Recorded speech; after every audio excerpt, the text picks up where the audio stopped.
Welcome back to our book study during this Easter season on Jesus and the Jewish roots of the Eucharist, as we have this wonderful book.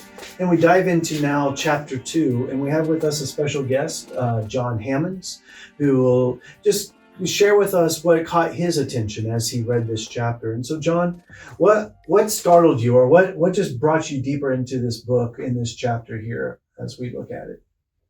Well, really, what first caught my attention was how much I personally have missed over my lifetime reading the Old Testament, reading Scripture, and not being aware of the rich meaning behind it based on Jewish tradition, the Jewish faith.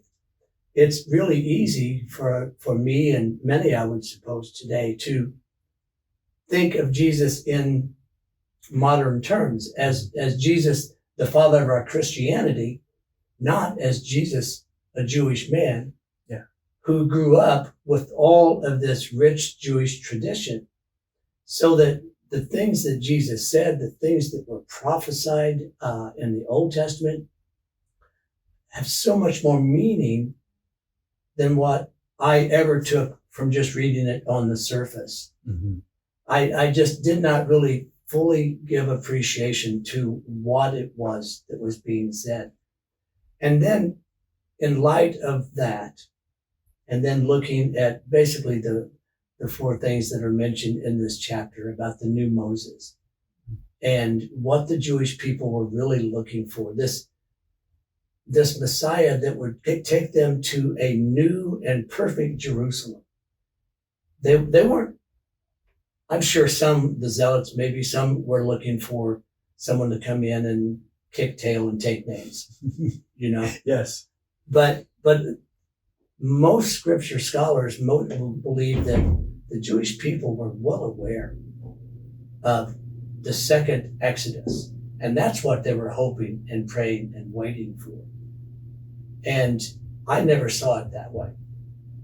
But it certainly gave me, I will never be able to look at Eucharistic prayers in the same way after having read this book, or saying the Our Father. Yeah, very much so. And you mentioned about Jesus being that new Moses, that to usher in a new covenant, a new temple, and then the new and perfect Jerusalem, that new promised land. And just seeing that, how rich that is within, once we come to understand that that's what the Jewish people were looking forward to. And we see that then even more than in our faith, that wow, how Jesus does fulfill all of those roles. In that part of being that Moses leading the people out of slavery, as Christ has led us out of the slavery of sin. Right. You have the new covenant of his blood and his body of the Eucharist, him being the temple where it's offered, and then of course that heavenly homeland that he's leading us to. That, Father, that was so rich, the realization of Jesus's temple, Jesus' body being the temple. I've heard that and I've been aware of that. But drawing the connection between the manna that God gave from heaven for the people in their journey to the promised land, and then Jesus being that bread, that manna from heaven, or as I think they called it, the presence. Yeah. I mean, I've always hung my hat on John's chapter 6, Bread of Life discourse, when I talk to people about Jesus' real presence in the Eucharist. I don't think I'll do that so much anymore.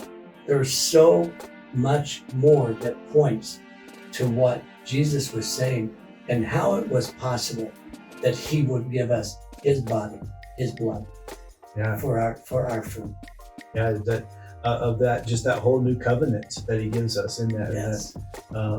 So wonderful insights that you bring to us today, and hopefully this continues to inspire you to read this great book of ours, of Jesus and the Jewish roots of the Eucharist, as we continue in this journey together and sharing in this great fact that Jesus is the new Moses. He is the new covenant.